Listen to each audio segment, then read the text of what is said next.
When the world begins to tremble, it never announces itself with sirens first. Collapse whispers before it screams. It arrives quietly, disguised as routine, hidden inside notifications, deadlines, desires that are not ours. Society does not fall in a single night. It erodes in the soul long before it crumbles in the streets. And in these fragile hours, when certainty dissolves and fear becomes a currency, a subtle truth reveals itself.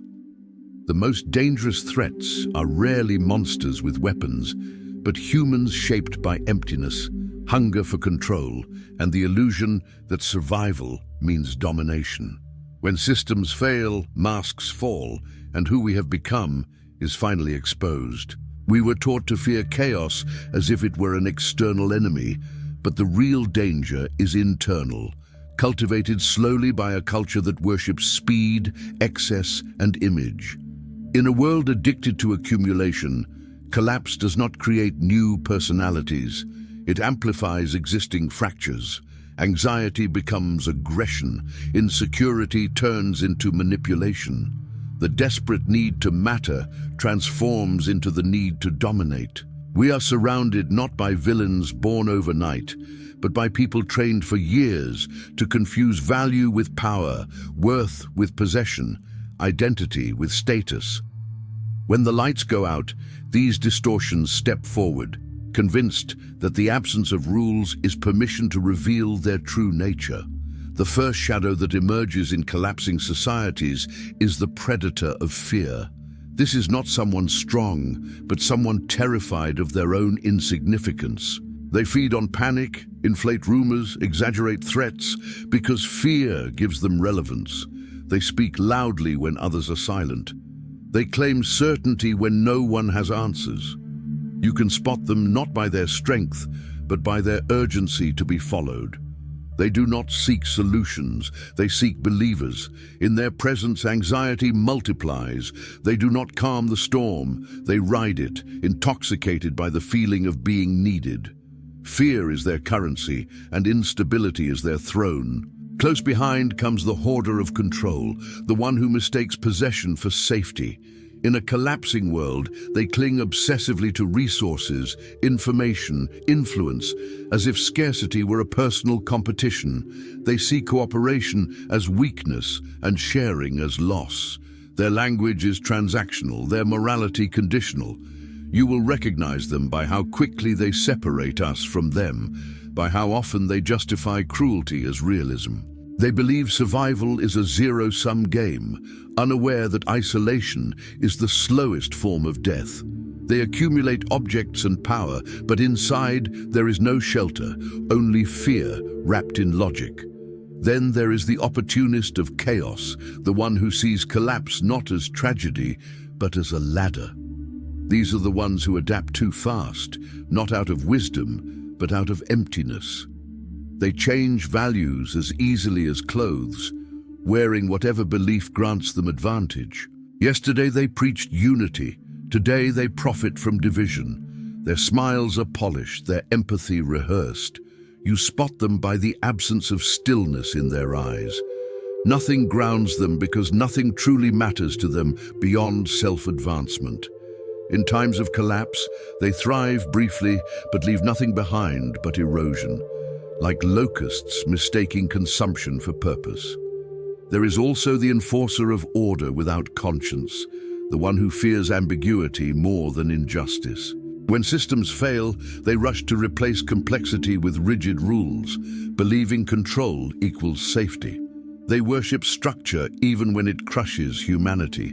They are drawn to uniforms, titles, authority symbols, anything that removes the burden of thinking and feeling. You recognize them by how easily they obey harmful commands, by how quickly they silence nuance. They believe morality is obedience, forgetting that history's darkest moments were built by people who followed orders without questioning their soul. And finally, there is the hollow narcissist, the most fragile and most dangerous of all. When society collapses, mirrors break, and they cannot survive without reflection. Deprived of validation, applause, and admiration, they become volatile. Every interaction becomes a stage, every crisis an opportunity to center themselves. They exaggerate their suffering, monopolize attention, weaponize vulnerability. You can spot them by how every story bends back to them, by how empathy flows in one direction only. In collapse, they do not seek community, they seek an audience. And when attention fades, resentment takes its place. But this is not a manifesto of fear. It is a call to awareness. Because the collapse of society is not only about identifying dangerous people out there, it is about recognizing dangerous tendencies within. The predator, the hoarder, the opportunist, the enforcer, the narcissist, these are not strangers. They are possibilities seeded by a culture that taught us to rush, compete, perform, and consume without reflection. Minimalism is not about empty rooms. It is about emptying these shadows from the self. Simplicity is not aesthetic, it is ethical. To live with less is to make less room for fear to manipulate us. In contrast to these figures stands a quieter presence, almost invisible in noisy times. The grounded human. They move slowly when others rush. They listen when others shout. They share when others hoard. Their power does not come from control, but from clarity. They are not naive. They are rooted. They understand that collapse reveals character, and so they tend to their inner world long before the outer one shakes. You recognize them by their calm, by their refusal to dehumanize, by their ability to sit with uncertainty without becoming cruel. They are not immune to fear. They are intimate with it, and therefore not ruled by it. This is where the forgotten wisdom returns. Thoreau did not retreat to the woods to escape society, but to remember what was essential. In times of collapse, luxury is not abundance, but presence. Safety is not domination, but relationship. Freedom is not doing whatever one wants, but needing very little. The most dangerous people are those who never learn to be alone with themselves, who confuse noise with life and possession with meaning. The antidote is not preparation for war, but preparation of the soul. To decelerate is not weakness, it is resistance. To live simply is not retreat. It is rebellion against a system that profits from our fragmentation. And so the quiet revolution begins where no one is looking. In choosing awareness over panic, in choosing cooperation over control, in choosing simplicity over excess.